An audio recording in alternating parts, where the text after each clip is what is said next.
passada, nós aqui estudamos sobre o perigo da incredulidade. Vocês se lembram? Foi um estudo intenso e também um pouco tenso, porque mexe com algumas coisas dentro da gente. Então, nesse ciclo sobre vida vitoriosa, eu quero fazer hoje um contraponto. Vou falar sobre a bênção da fé. Há um banner que foi mandado para mim, obrigado, queria que deixasse aí até os versículos entrarem. Queridos, prestem atenção, todos. Vai ser um estudo, não é muito fácil o que eu vou falar, mas é preciso a sua atenção para entender o que eu vou falar. Não são do Espírito Santo. Se é perigosa a incredulidade, e é também importante a fé e como ela é. Só que se eu não entendo o que é fé, à luz da Bíblia, eu posso gerar problemas para mim de frustrações religiosas, espirituais e outras questões com Deus. Então, na Bíblia, há muitas maneiras diferentes de você lidar com a fé bíblica. Eu escolhi apenas uma hoje, que vai ser sobre a fé operante. Mas, por exemplo, existe a fé que conduz à salvação, uma fé específica. A Bíblia diz que a gente é salvo pela graça, mediante a fé. Existe a fé que nasce da leitura da Bíblia. A Bíblia ensina sobre isso mesmo, diz que a fé vem pelo ouvir, e ouvir a palavra de Deus. Existe a fé como confissão religiosa, prática religiosa. Tiago diz que a fé sem obras é morta. É a fé prática religiosa. E também existe a fé como um corpo de doutrinas que nós cremos e abraçamos, e militamos por ela. Judas diz no seu versículo 3, a gente deve militar pela fé que um dia foi dada aos santos. Então, são formas diferentes de lidar com a fé, com a experiência da fé. Mas eu quero pensar sobre a fé operante. Primeira coisa que a gente vai entender é que como a incredulidade nasce na mente, é uma disposição mental para não crer em Deus, não crer no seu poder, nem na sua intervenção sobrenatural sobre o mundo e a nossa vida. Eu decido não crer nisso, vou ver no limite das coisas materiais. Também a fé é esse caminho, só que é oposto. É a disposição mental de crer em Deus, no poder de Deus, no seu poder de interferir no mundo ao redor, no nosso mundo, na nossa história e na nossa vida. Então eu decido não crer, como também decido crer. Agora, crendo em Deus, preciso entender uma coisa, mais tarde eu trabalho melhor. O fato de eu crer em Deus, não obriga Deus a fazer o que eu quero, o que eu peço e como eu quero. E aí que nasce às vezes a incompreensão e a frustração. Eu creio em Deus, Deus por bondade honra a minha fé, quando essa fé vai para a sua glória. Quando aquilo que Ele me dá, o glorifica, e não a mim, a Ele. Mas eu creio em Deus, mas Deus não é subserviente à minha fé, nem à minha vontade. Às vezes na Bíblia, coisas acontecem em que a pessoa nem sabia o que estava acontecendo. Não foi a fé dela necessariamente, foi o agir soberano de Deus. Então Deus é soberano, Deus é livre, Deus faz sempre não o que a gente pede, é o que Ele apraz. Qual foi a fé de Lázaro para ser ressuscitado? Nenhum, ele estava morto. Mas Deus honrou o filho naquela hora. Qual foi a fé do servo do centurião romano, que estava doente em casa, paralítico, que nem conhecia Jesus? Nenhuma. Mas Jesus deu um comando e disse ao seu chefe: vá para casa, o seu escravo está curado.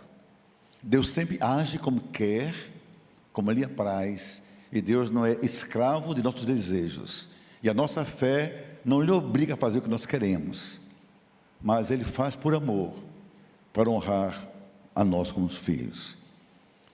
Terceiro, entenda isso, que a fé nasce de desejos, nasce de dores, de necessidades, de agonias. A fé não nasce por acaso, ela não é automática, não nasce no vazio. Ela é fruto de experiências bem diferenciadas. Por isso, tudo que eu preciso, tudo que eu desejo, tudo que eu peço a Deus, seja o que for, eu preciso colocar Deus nesses desejos. Preciso colocar Deus nas minhas necessidades, nas minhas orações. Se Ele entende que Ele está ali, e aquilo ali vai ser para a sua glória, a glória do seu nome, Ele vai me atender. Se Ele entende que é apenas o meu desejo, minha vaidade, minha volúpia, ou minha ambição, minha ganância, qualquer coisa assim, por que Ele vai atender? Então, primeiro conselho, coloque Deus em tudo que você pedir. Ele tem que caber nos seus desejos, nas suas necessidades, nas minhas também. Foi por isso que Davi escreveu, nós sabemos de cor, às vezes não entendemos, mas sabemos de cor, o Salmo 37, versículos 4 e 5. Agrada-te ou deleita-te no Senhor. Olha só, coloque Deus agora em você. E Ele satisfará o que seu coração deseja. Mas primeiro, coloque Deus nesse desejo. Coloque Deus nesse pedido, nessa carência, nessa necessidade. E ainda mais diz a Bíblia, pela boca de Davi, entregue o seu caminho a Ele. Entregue aquilo que você quer, que você pede, seja cura, seja emprego, seja paz, seja o que for. Primeiro entregue a Ele. Coloque Ele no caminho da sua vida. E Ele, se você confiar nele, tudo fará. Qual é o problema? É de cultura religiosa. Com todo respeito a quem me escuta, que não está aqui, mas me escuta. Quando você vem de uma tradição católica romana, você aprende a rezar e não a orar. E você tem entre você e Deus pessoas, entes, que você pode chamar de anjos protetores, intermediários. Então você reza como se aquilo expressasse o seu coração naquele momento. Às vezes é apenas uma repetição mecânica que você aprendeu a repetir. Quando você é evangélico, você também aprende vícios errados sobre a oração. Você pensa que a fé operante é a fé determinante. Eu sou crente, então eu tenho direito e Deus tem que me dar. Você pega frases da Bíblia isoladas e diz: eu não nasci para ser calma, para ser cabeça. Cabeça é quem comanda. Então você torna Deus refém da sua vontade, ou servo do seu querer. Isso não funciona à luz da Bíblia. Deus é soberano, Deus é livre, e a oração que nós fazemos independe do nosso estado religioso. O centurião romano era um pagão. Roma não tinha Deus, tinha deuses. O centurião tinha 100 homens sob o seu comando. Mas ele conheceu Jesus e creu em Jesus. Jesus não disse: seja judeu para eu lhe ouvir. Disse apenas: vá para casa, seu servo vai ser curado. A fé nele depositada levou Jesus a honrar o Pai, curando aquele homem. Por isso, aquele que não couber Deus, nem ore, porque vai ser vaidade, ostentação, qualquer coisa que não agrada a Deus e nem honra a Deus. Olha, primeiro, se agrade no Senhor. Coloque Ele na sua vida, nas suas dores, nos seus desejos, nas suas petições. E se o Senhor estiver ali, e a glória dele vai ser ali manifesta, Ele terá prazer em lhe atender, pela glória do nome dEle, na sua vida testemunhada. Jesus ensinou sobre isso de forma muito mais enfática. Jesus nos deu uma forma de oração. A gente demora muito a aprender com Jesus. Primeiro, há entre a gente e Jesus uma distância muito grande. Ele manda amar, nós não amamos. Manda perdoar, nós não perdoamos. Manda dar, nós não damos. Ele ensina e nós fechamos os ouvidos para Ele.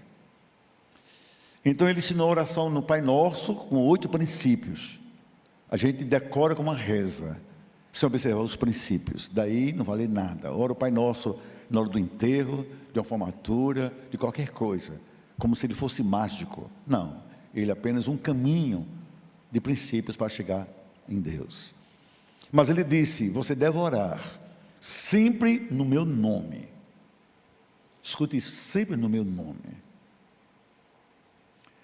Para que eu lhe atenda com objetivo, pelo meu nome, meu Pai seja glorificado. Jesus não quer glória para si, Ele quer que Deus seja nele glorificado. O erro de muitos crentes, que eu vou aqui falar sobre a fé operante, é que não oram no nome de Jesus. Eu já vi irmãos orarem pedindo ao Espírito Santo. O Espírito Santo não ora, assim, ele não é quem responde a oração. Ele ora por nós, é o oposto. Ele intercede por nós. Quando nós estamos sofrendo, estamos confusos, sem palavras, Ele vem nos socorrer. Ele intercede por nós junto ao Pai. Ele é intercessor nosso. Mas quem dá a bênção é Deus. Diz Tiago que todo dom perfeito vem dele, do Pai das luzes. Mas Deus decidiu colocar um intermediário, Jesus Cristo. Então, no nome de Jesus, que há poder nesse nome, não é no nome de nenhum santo, nem outra pessoa, mas no nome de Jesus. Então a gente precisa aprender a orar certo. Porque Jesus recebe a oração e joga a glória para o seu Pai. Quando você faz isso, tudo dá certo na oração. Olha só o que ele nos ensinou em João 14, versículos 13 e 14. Olha que lindo. E tudo, não algumas coisas, tudo que pedires em meu nome, isso farei, a fim de que o Pai seja glorificado no Filho. Porque Ele atende para que o Pai seja nele glorificado. Qual é a função de Jesus? Honrar o nome do seu Pai, glorificar o Pai. Então, quando a gente recebe, Deus nos deu, por Jesus, dê glória a Deus, por causa do poder que é no nome de Jesus.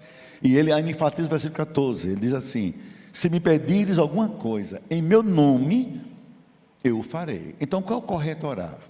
A gente vai entrar aqui na fé operante, é dizer: Senhor, preciso desse emprego, dessa cura, dessa paz, dessa resolução, e eu te peço, ó Deus, em nome de Jesus, porque o poder está no nome de Jesus, não é na sua palavra, no nome de Jesus.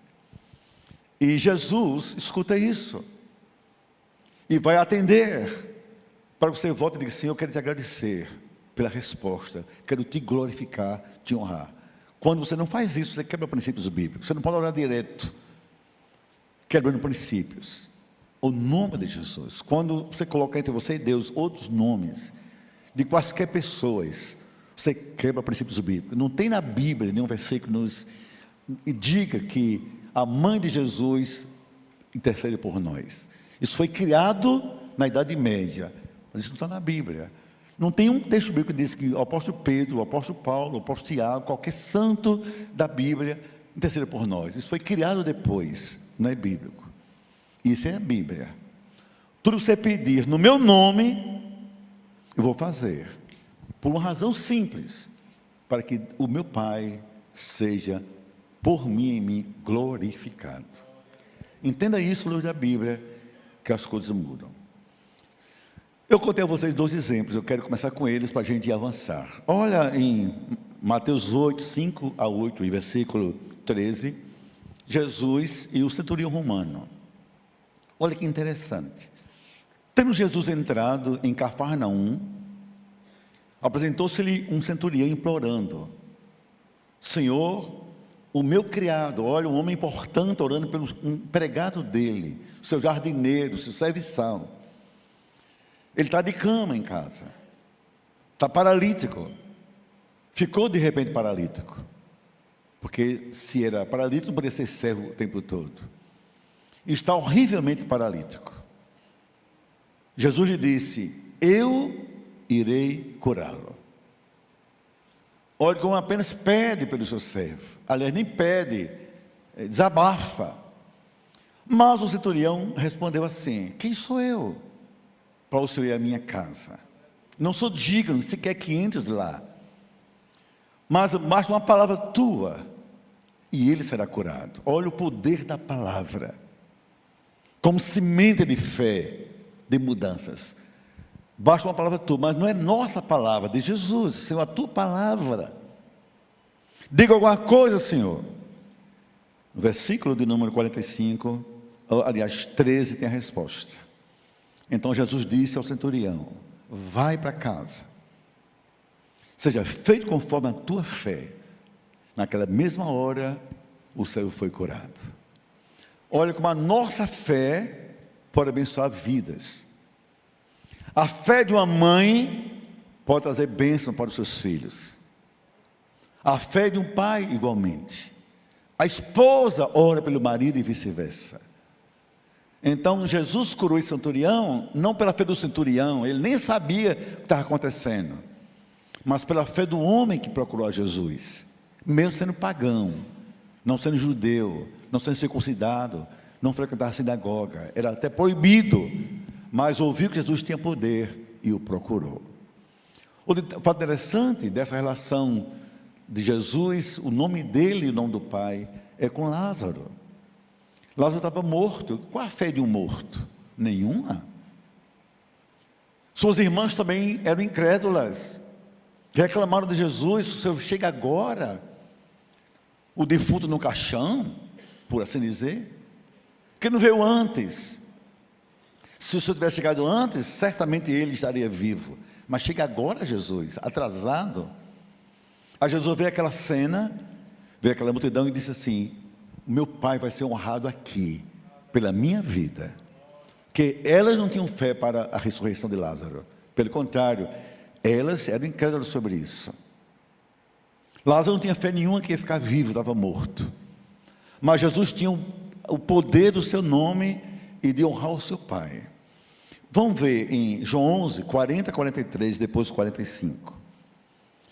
Disse Jesus às irmãs, uma particular, mas eu vou colocar no plural, as irmãs de Lázaro: se creres, eu te disse que tu verás a glória de Deus. Então veja que a glória de Deus não é um delírio da mente humana, não é um devaneio religioso, é uma resposta à fé que deseja contemplar Deus. Então Deus revela a sua glória a quem crê nessa glória, nesse nome. Então a fé antecede a visão da glória. Quando você vê uma reunião religiosa, ávida, poder ir e ver essa glória, claro que você não verá, porque não é assim que Deus age.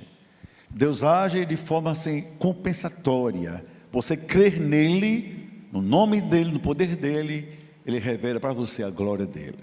O que aconteceu? Vamos ver o versículo em diante, até o 43. Tiraram então a pedra, e Jesus, olha só a cena, olhando para os céus, disse: Pai, olha a quem ele se dirige. Ele tem poder no seu nome, mas a glória do Pai não é dele. Pai, eu te dou graças porque já me ouviste. Deixa um pouquinho, só troca quando deu sinal. Já me ouviste. Isso é a fé, antecipa a gratidão pela vitória. Você veio aqui hoje de manhã, você tem que dizer assim: Pai, eu estou aqui, já quero te agradecer, porque aquilo que me pedir vai acontecer. Porque já me ouviste, não é porque tu vais me ouvir. E na sequência Jesus diz, versículo 42, aliás, Pai, eu sabia que sempre me ouves, por isso tem que orar sempre no nome de Jesus. Deus sempre escuta o pedido do seu filho, sempre me ouves. Mas assim eu falei, Pai, por causa da multidão presente, para que creiam que tu me enviaste. Entenda que coisa linda. Não é, Pai, para mostrar que eu sou curadeiro ou curandeiro, que eu sou milagreiro. Pai, não quero cartaz, não quero dó. Eu quero que saibam que eu sou teu filho e teu ungido.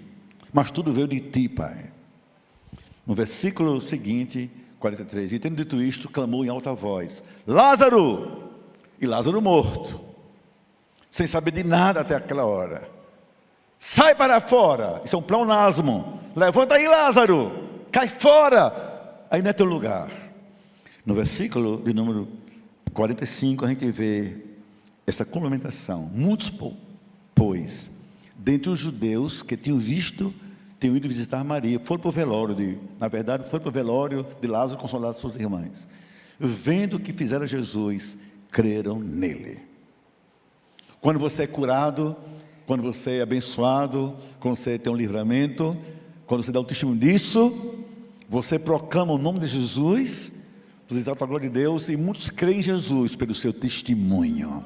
Por isso, quem tem cura de câncer, bênção de emprego, bênção de um concurso, bênção de várias naturezas, de enfermidades outras, precisa dar testemunho. É um pecado egoísta ser abençoado e se calar, porque não vão saber o que Jesus fez na sua vida, e por isso também não vão poder glorificar a Deus. Quem aqui na sua vida já recebeu de Deus bênção de cura, livramento, de resposta e de milagre? Levanta as duas mãos. Agora, quando você já dê glória a Ele, diga assim: eu quero que o Senhor te glorificar por isso. 1, 2, já, dê glória a Deus agora, já!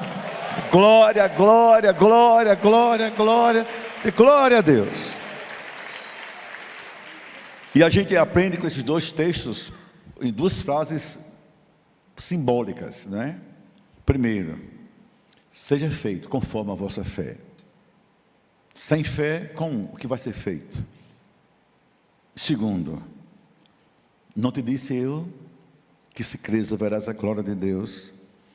Então a fé operante começa agora, do que eu vou pregar. É aquela fé, não é a fé religiosa, não é a fé da salvação, não é a fé que emana da palavra no sentido da inspiração, não. É a fé que muda a nossa história, nossa relação com Deus, nossa percepção do mundo ao redor. Escuta essas três bênçãos. Muda a mim, muda como eu lido com Deus, como eu lido com as circunstâncias que eu não controlo ao meu redor. A primeira coisa é entender como nasce a fé. Vou só repetir: ela brota da dor, nunca ela brota do sorriso. Está doendo, está sofrendo, Deus vai me curar, Deus me ajude, Deus me proteja, Deus me liberte. Ali a fé brota. Ela brota também da limitação consciente. Eu já fiz tudo, não tenho mais o que fazer. Nós somos muito propensos ao autocontrole. Tudo que a gente pode fazer, a gente faz rapidamente. Eu sei pagar, eu sei comprar, eu sei assinar, esse remédio eu sei tomar, essa pessoa eu sei procurar, eu sei ligar. Mas todos nós podemos ter na vida um momento de limite, de não ter mais o que fazer, de não ter mais a quem pedir, de não ter mais nada, a não ser o nada. Aí bate o desespero. Quando chega o limite completo, você pode clamar a Deus. Aí vem a fé operante do livramento, da resposta, do socorro. Disse assim o salmista: eu estou desesperado, eu estou aflito, ergo meus olhos, olho para os montes, quem vai me socorrer? Só tem um, será o meu Deus. Também a fé bota do desespero. O que é o desespero? Olhe para mim. Essa palavra é dura, mas é uma palavra necessária a gente entender hoje, no mundo, nossa mente, nossa alma. A angústia é a sensação de não ter o que fazer. É um muro alto que eu não posso pular. É um lago profundo que eu não sei nadar, mas tenho que atravessar. Como se eu não sei nadar? Eu me angustio. É uma conta que eu não tenho como pagar. É alguém que eu não tenho de quem me livrar. Não dá. Quando a angústia toma conta e não é sanada, vem o desespero. Nessa hora a fé vai brotando. É o grito por socorro de Deus, porque não tem mais por quem gritar. É a certeza que chegou o fim. E agora, antes que o fim chegue, eu me lembro que é um Deus que pode me socorrer. Então, quando a gente sofre, tem esse detalhe abençoado, a gente está gerando fé. O outro, onde a fé é germinada e regada nas nossas dores, nossas agonias, nossos desesperos, nossas limitações conscientes. Agora, Senhor, Tu vais me ajudar, eu não sei o que fazer. Quando a enfermidade brota e você ouve do médico, não tem cura, acabou para você. Então você precisa de fé para ir a uma consulta, você precisa de um carro, de um Uber, ou de o dinheiro para pagar a consulta, ou de um plano que lhe dê a consulta. Pronto, você vai, com suas pernas, de qualquer jeito. Agora, quando você ouve do médico, eu tenho uma coisa para lhe dizer, infelizmente, só 3 meses de vida lhe resta. Não tem jeito. Aí você tem que parar. E a fé brota dessa dor sem medida. Acabou. Senhor, e agora, Senhor? O que eu vou fazer? Meus filhos, meus sonhos, E agora, Senhor? Quando você está com tudo na vida organizada, mas você está comprometido por 5 anos na sua frente, e você se apegou muito a uma reparação pública, a um ente público, a qualquer coisa, aí você, a um patrão que você serviu de forma assim, até fora do comum. Aí, passa aqui na minha sala, infelizmente tenho que lhe demitir. Você está fora. Senhor, e agora, Senhor? O que eu vou fazer? Já tenho 54 anos, 50 anos, estou devendo por 5 anos, vou fazer o quê, Senhor? Então essas coisas são geradores da fé operante, ou geradoras, porque você não tem apelo. E terceiro, quando você entende que precisa, mas não sabe como conquistar, você tem que botar fé, senão ela não acontece. Então a fé é essa experiência que você se dispõe a crer em Deus, se dispõe a permitir que Deus se manifeste na sua vida com poder sobrenatural. Deus, tu tens o poder de interferir na minha vida, na minha história. Aí nasce a fé operante, não religiosa. Então, antes de prosseguir para o desfecho, deixa eu contar uma história repetida, porque sempre que tem gente nova aqui. Quando eu passei, uns 20 anos atrás por aqui, eu vi esse galpão abandonado com o nome Estádio, sei lá, ou é Paládio, um negócio assim, um nome qualquer. Vi aqui de lado um monte de lixo e um morador de rua vivendo desse lixo. Vi uma cerca derrubada e caminhos das pessoas. Naquela hora, disse-me o Espírito Santo, aí vai ser uma igreja, e vai ser a minha igreja do futuro, vai ser o seu futuro. Pronto. Como, Senhor? Aí nasce em mim uma fé operante. Eu não conheço esse local, não sei quem é o dono, não tenho a menor ideia se isso aqui está à venda, se pode ser alugado, o que é que há, Senhor, mas dá só uma certeza. O Senhor está dizendo, ali é o nosso futuro. E ali eu venci dores, ali eu gestei pela fé, entre dores e uma necessidade. Imagino que seria nossa igreja se eu tivesse ficado lá no templo até hoje. Onde estariam os jovens, os adolescentes, o culto contemporâneo, os ministérios. Como?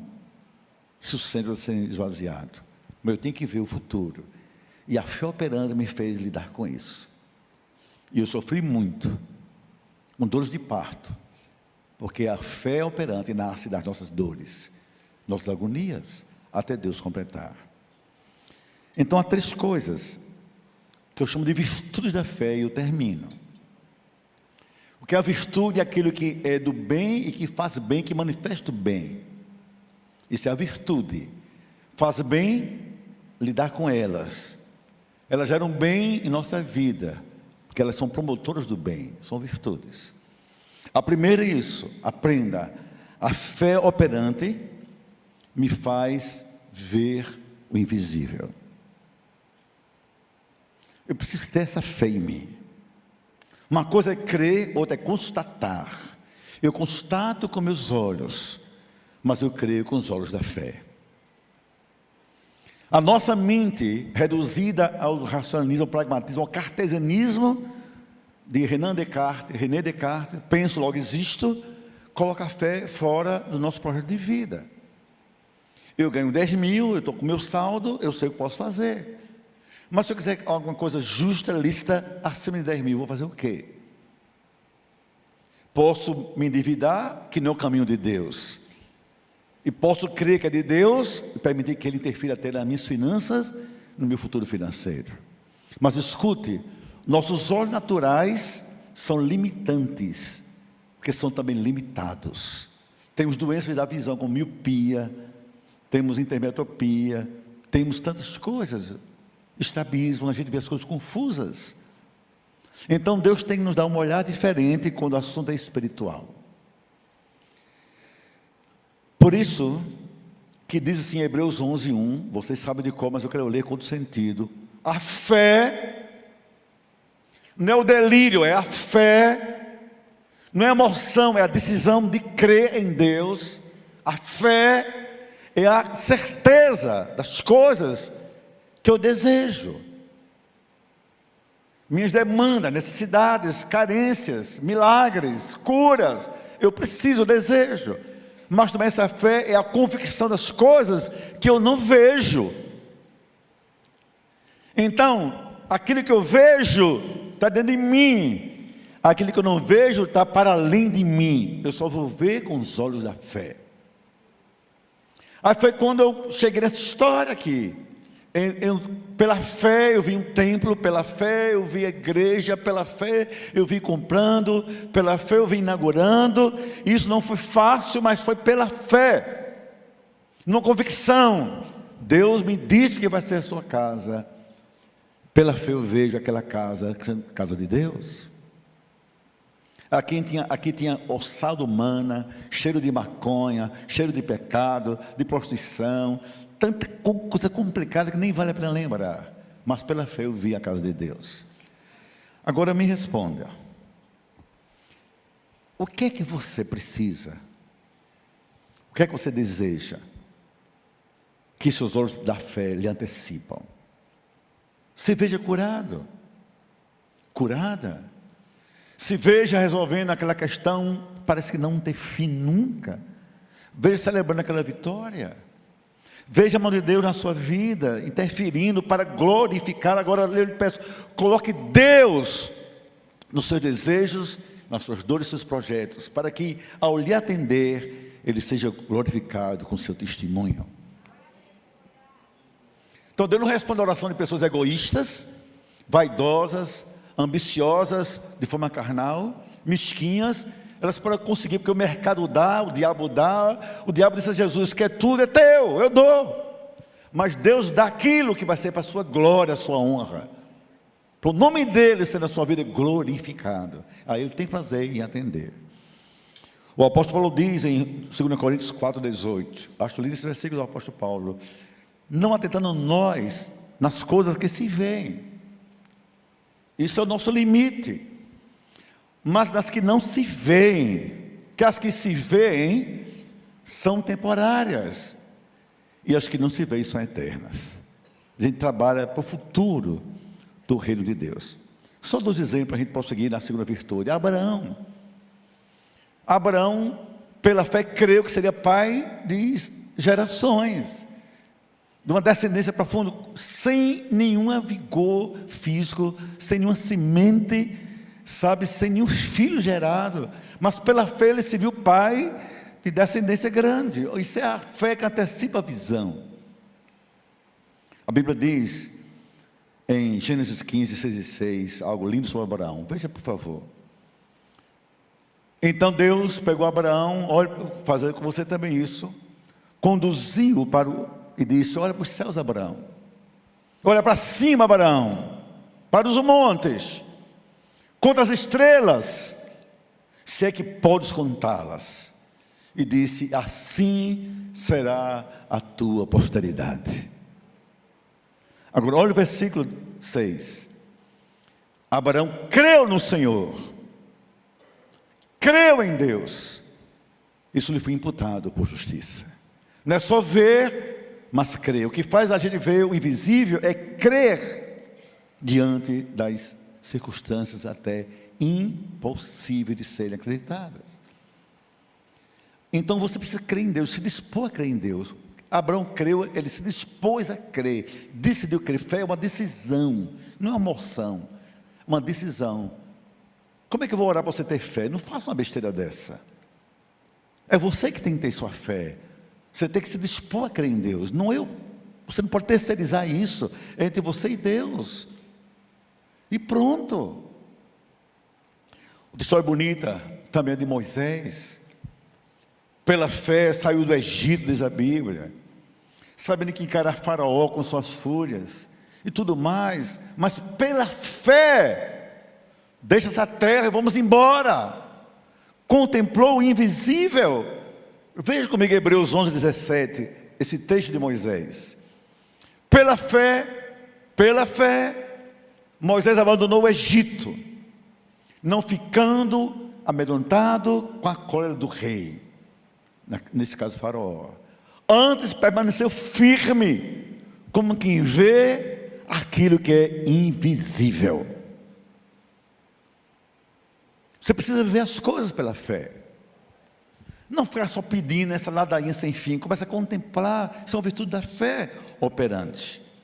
E quando você vê o invisível, o mundo espiritual começa a acontecer na sua vida. Eu não vou contar detalhes ainda, vai ter um momento, não é agora. Mas terça-feira, à tarde, eu fui com o pastor André, meu filho, lá na Arena Bessa. E eu tenho um sonho de que a gente comece a ter cultos lá, a partir do ano que vem já. Quando virar janeiro no Réveillon, a gente já, diga assim, semana culto. Aí, olhando assim, a construção parada, no sentido do potencial, sendo mantida com poucos recursos. Aí eu disse a mim mesmo: Senhor, me permita olhar para além de ferragens. Me permita olhar para além dessa estrutura. Porque me disse André: pai, a gente tem que ter pelo menos 400 mil, no mínimo, para fechar aqui de colunas, para poder fechar e começar cultos. Muito dinheiro, pelo menos para mim. Para alguns nem tanto. Eu tenho pastores amigos meus que as pessoas ajudam com 1 milhão, 500 mil, 200 mil, 100 mil, mas na realidade da Paraíba é isso. Aí eu saí, fui para casa e comecei a colocar isso em prática. Comecei a ter visão de fé, de ver o ano que vem aquele inaugurado, dentro de mim claramente. E comecei a pensar: Deus me deu, Deus, tua confirmação. E uma coisa, fiquem certos, de que eu estou certo, que Deus já providenciou o que a gente vai precisar. E que o ano que vem, pode escrever aí, pastor Estevão Fernando está dizendo a você pela fé, o ano que vem, nossa igreja vai ter culto aqui, está na Arena Bessa, em nome de Jesus, pela fé. Vai ter um momento que vocês vão saber sobre detalhes, mas Deus sempre faz. Segunda virtude, a fé operante nos faz, não sobreviver invisível, nos faz suportar o insuportável. As agonias da vida. Quando você diz: Senhor, eu não aguento mais. E pode ter certeza você, que essa agonia gera lágrimas que regam a fé. Todos nós temos nossas forças, nossos impulsos, nossos ímpetos, nossas reservas emocionais, físicas, morais e espirituais. Isso é bom demais. Mas chega um tempo que você diz: não dá. Não dá. Não dá. Aqui, se tivesse aqui, eu ia chamar ela aqui, ela virá aqui em breve, senão eu ia mandar ficar em pé agora. Eu estava aqui na salinha quando recebi um WhatsApp uma mensagem: pastor, o senhor está aí na igreja ainda? Estou. Fulano, porque lhe dá um abraço do senhor. Pois não. Quem é fulana? Vocês vão saber aqui pessoalmente. Uma mulher jovem, que não tem sequer 50 anos ainda, descobre um tumor voraz, uma das suas mamas. O mundo desaba, isso é insuportável.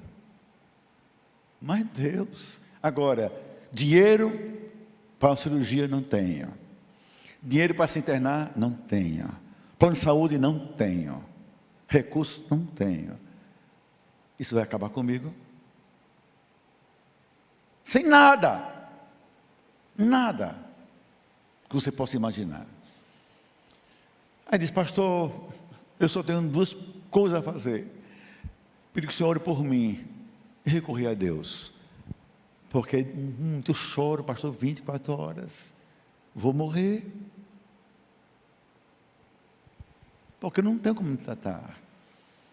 Aí eu tomei iniciativa pessoal, eu tomei, de procurar pessoas, procurar o Hospital Laureano, procurar pessoas e criar pontes. Diz: ajuda essa pessoa, ela vai morrer, precisa se operar, não tem dinheiro. E a gente criou as condições. E chegou a operação, ela se operou. Escute. E ficamos acompanhando. Quando foi terça-feira, ela sobe essas escadarias, bem frágilzinha, não podia nem tocar direito. Pastor, tem cuidado que isso aqui está tudo operado. Operou a mama, repouso que precisou. tem no ciclo da radioterapia, feliz da vida. Disse: agora eu quero dar um testemunho. Na hora mais difícil, Deus chegou e Deus salvou a minha vida. Olha só. Vocês vão conhecê-la. Vão conhecê-la. Essa é a fé que muda a nossa história. Você não aguenta mais aquele filho, aquela filha, aquele cônjuge, aquela pessoa no seu caminho, aquela pedra difícil, aquela dor difícil. Não aguenta mais. Vai se desesperar? Não. Vai crer que há um Deus. Você se dispôs a crer nesse Deus que tem poder de entrar na sua história e agir de forma sobrenatural, fazendo o que você nunca imaginou que Ele fosse fazer, porque Deus é Deus e pronto. Hebreus 10, 38 e 39 diz o seguinte, por favor: todavia, o meu justo, o meu filho e a minha filha, viverá pela fé. Está difícil, mas não pode retroceder. É insuportável, mas não vou me prostrar. Nele não se compraz a minha alma se retroceder.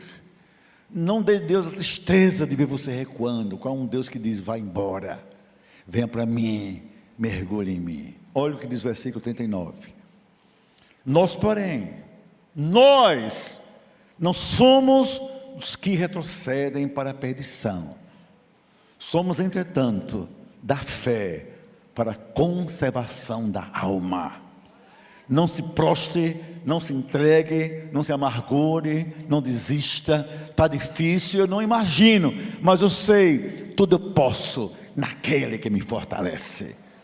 Se você crê nisso, dê glória a Ele. O insuportável é isso. Quando Abraão lutou contra a esperança, não vou ler sobre isso, é contra a lógica das coisas. De repente, Deus deu vitória. E lembra de Abacuque? Senhor, está tudo errado.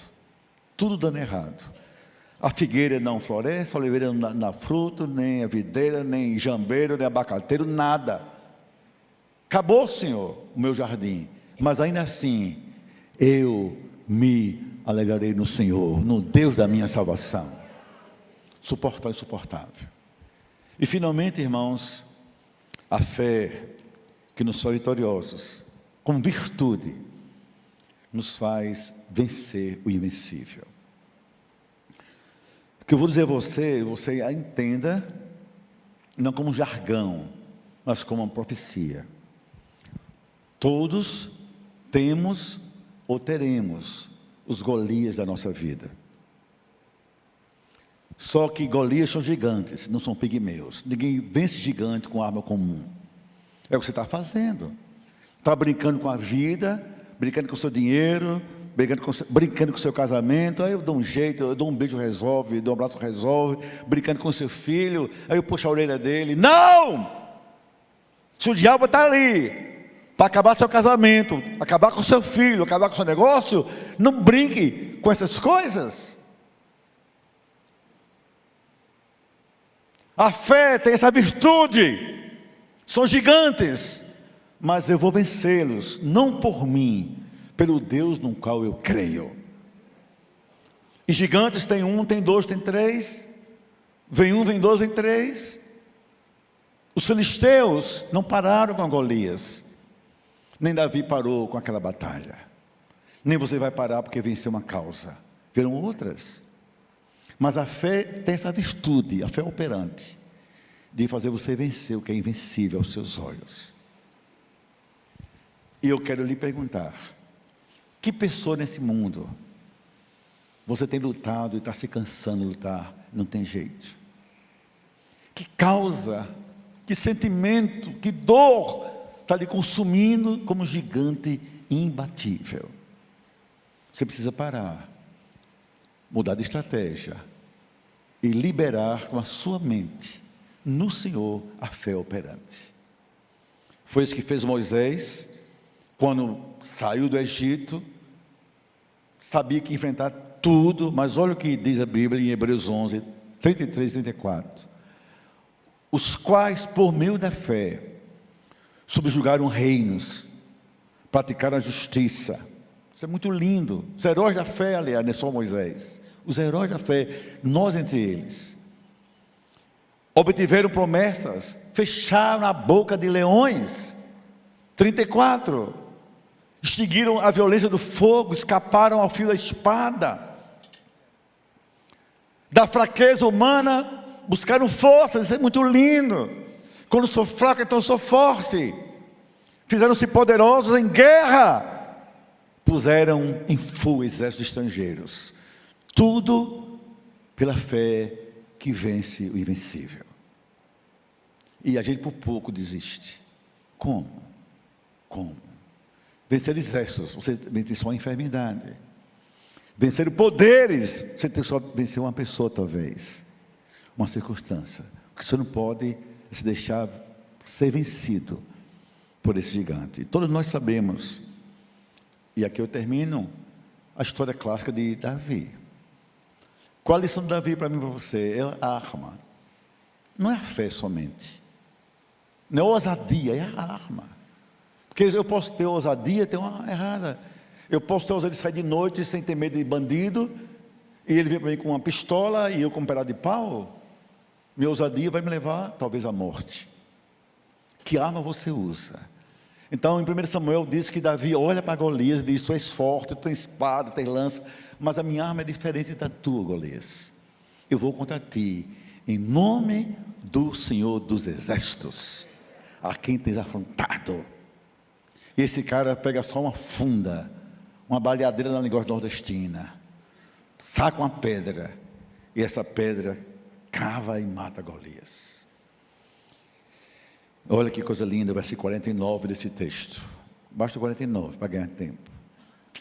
Davi meteu a mão no alforje, tomou dali uma pedra, e com a funda lhe atirou, e feriu o filisteu na testa. A pedra encravou-se na testa, ele caiu com o rosto em terra. Levanta a mão comigo, por favor, todo mundo. Todo mundo pela fé, pela fé. Imagine você enfrentando agora o seu Golias. Eu não sei o que é, se é alguém, uma doença, uma circunstância, um sentimento, eu não sei o que é, um pecado, eu não sei. Diga assim: em nome de Jesus, em nome de Jesus, você vai cair, eu vou vencer, porque meu Deus é poderoso. Crê nisso, dê glória a Ele.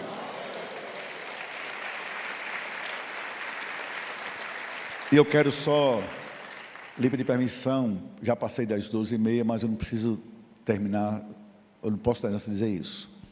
A pior coisa da vida humana é a frustração. O que é a frustração? A sensação de que eu fiz errado, eu aprendi errado, eu agi errado, e até eu orei errado. Aí eu oro por cura, a pessoa morre. Oro por emprego, ele não veio. Oro por concurso, eu não passo. Oro por alguém, a pessoa piora. Isso gera frustração. É a dor da expectativa de acontecer e a certeza não aconteceu. Entre nós, qual é o problema? E aqui eu encerro. É que nós tornamos ilusoriamente Deus refém de nossos desejos. Você tem que orar e saber: Deus é soberano, Deus é livre. E Deus não faz só o que a gente pede, Ele só faz o que lhe apraz. É duro, mas isso é verdade. Se eu oro pelo enfermo, Deus quiser levar, Deus vai levar. Se eu quero uma porta, Deus quer fechar, Deus vai fechar. Então eu não posso criar uma expectativa ingênua de só porque eu tenho fé, Deus tem que fazer. Eu tenho fé, eu preciso ter essa fé, mas Deus faz o que lhe apraz. Isso chama-se a sua vontade livre e soberana. Então talvez você diga: pastor, você me ensinou errado. Olha o que aconteceu, pastor. Eu já fui muito enterro que nunca quis ter ido. E quer que você entenda, de 2 irmãos meus, adolescentes. Nunca queria ter ido, muito menos ter feito a cerimônia deles. De irmãos aqui, sabe qual foi difícil para mim? Senhor, me ensina a crer em Ti e saber, o Senhor levou, que o Senhor é soberano. Deus sempre responde, Nem sempre é do jeito que a gente quer, mas Ele sempre responde, e um dia saberemos. Porque duas palavras: vaso e oleiro, ou barro e oleiro. Ele é o oleiro, nós somos o barro. E nós não temos direito de brigar com Deus sobre nada. É briga desnecessária, briga ingênua, briga em vão. Deus é Deus. Isaías diz que assim que tem que se manter nossa relação com Ele, e Paulo reforça isso. Eu encerro com esses 2 versículos para evitar em vocês frustração depois dessa palavra. Olha o que diz Isaías 45, de 9 a 11. Por favor. Lembrai-vos das coisas passadas. Isaías 45, desculpe, não é esse texto, não é 45. 9 a 11, obrigado. 9. Ai daquele que contende com o seu Criador. Irmão, pense nisso. E não passa de um caco de barro entre outros cacos. Que eu sou melhor do que Nery? Em nada. Que sou melhor que o pastor Isaías? Em nada. Eu sou caco no meio de outros cacos. Todos nós. Você e eu não somos nada diante da grandeza de Deus. A gente pensa que é, mas não somos cacos, vasos de barro, nem de ferro. Ai daquele que contende com o seu Criador, não passa de caco de barro entre outros. Acaso dirá o barro ao que lhe dá forma: o que fazes? Ou a tua obra não te alça? Como? Versículo 10. Ai daquele que diz ao pai: porque geras, e à mulher: porque dás à luz. E o apóstolo Paulo vai dizer em Romanos 9:20, para a gente orar de submissão: quem és tu, homem, para discutires com Deus? Porque Deus não curou, Senhor, porque não fez, Senhor, porque não deu, Senhor, porque sim, Senhor, por que, Senhor? Quem és tu, homem, para discutir com teu Deus, se Ele é soberano?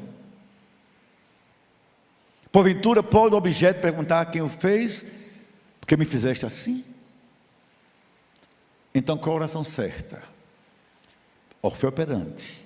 Ela me faz ver o invisível, suporta o insuportável e vencer o invencível. Mas eu peço em nome de Jesus, e ao final eu separo. Operante não é declarante. Eu não tenho o direito de dizer: Deus, eu quero isso, tem que ser assim. Eu declaro. Isso chama-se imbecilidade religiosa, burrice espiritual. Senhor, eu quero te pedir, Senhor, tudo, abra o coração. No final diga assim: mas Senhor, seja feita a tua e não a minha vontade, porque tu sabes o melhor para a minha vida. O que Ele responder, a sua vontade, ela será sempre soberana sobre nossa vida. Fique em pé, por favor, nesse instante.